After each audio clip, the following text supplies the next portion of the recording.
जय श्री राम। सीतांकर पूर्वजन्म कौन थिला आसंतु ए संपर्क रे वाल्मीकि रामायण रे वर्णित थिबा राम नामर पवित्र रस को आप्यायन करिबा। जेतेबेले ब्रह्मांक बରରେ बलियार होई भीषण प्रतापी रावण स्वर्ग मर्त्य पाताल त्रिपुर जययुक्त कला देवता मानंकु पाद तले खटेइला।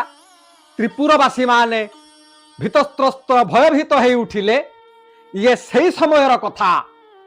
वेदमती नामक एक कन्या निबिड़ निघंच वनस्थ मध्यरे विष्णु को स्वामी रूप में पाइबा उद्देश्य से तपस्या करुथिले।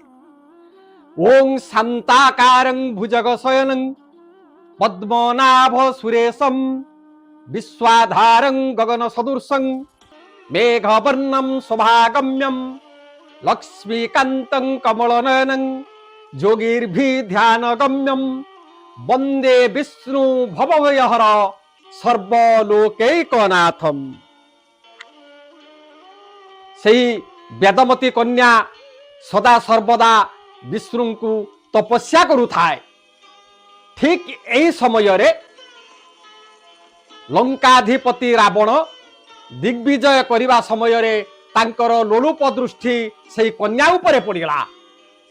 काम बाण रे से प्रपीड़ित जर्जरित हो उठिले। तेणु काम बाण को सह्य करि न पारी लंकाधिपति रावण से कन्या आड़ को अग्रसर हेले। एही समय रे से वेदमती कन्या जानी पारिला जे लंकाधिपति रावण आसुची मोर सतीत्व को नष्ट करिबा पाई। तेणु से कन्या कहिला, रे पापिष्ठ रावण मो पाखक तू अग्रसर हुअना। तू जो आशा पोषण करिछु से आशा ही तोर केवल आशारे रही जीव। मोरी पाई तू दिने ना दिने निश्चय मरिबु। एहा कही से वेदमती कन्या संगे संगे क्रोधानल रे दग्धीभूत हो गले। देखंतु आज्ञा से जो वेदमती कन्या भस्मीभूत हो गले तापरे से केउ रूप रे जन्म हेले। दिने जनक ऋषि यज्ञ करिबा उद्देश्य रे भूमिकर्षण करुथांती।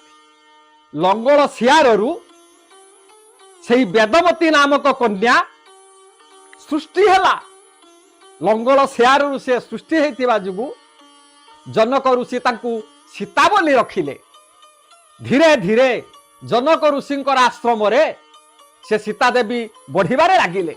जनक ऋषि अति आदर रे सीता को लालन पालन करुथांती। जनक ऋषिंकर पालिता कन्या जुगु नाम तांकर हेला जानकी। तापरे रामंक सहित तांकर विवाह हेला। से जो पूर्वरु जो तपस्या करुथला वेदमती कन्या से त्रेतया जुगरे राम अवतार रे सीता रूप रे जन्म ग्रहण करिथिले। सेही सीतांकु दशग्रीव रावण हरण करिथिबा सत्वे सीतांक जुगु सेही रावणर मृत्यु घटिथिला। मु कहिथिले आपनकु वेदमती कन्या अभिशाप देइथिला, मोरी जुगु तोर जीवन ध्वंस हेबो। ताहाई आज सत्य रे परिणत हेला। सेही वेदमती कन्या हेउछंती आज्ञा सीता। सेही सीता जुगु राम रावण युद्ध रे रावणर विनाश हेला। हो आज्ञा ये भिडियोटी आपनकु किमिति लागिला मते कमेंट बॉक्स माध्यम रे जणैबे। मु अपेक्षा रहिली एई भली आमर सुंदर सुंदर भिडियो आपण माने सुनुथांतु। आपणकर आशीर्वाद आम उपरे रही थाउ। मु रहिली आज्ञा।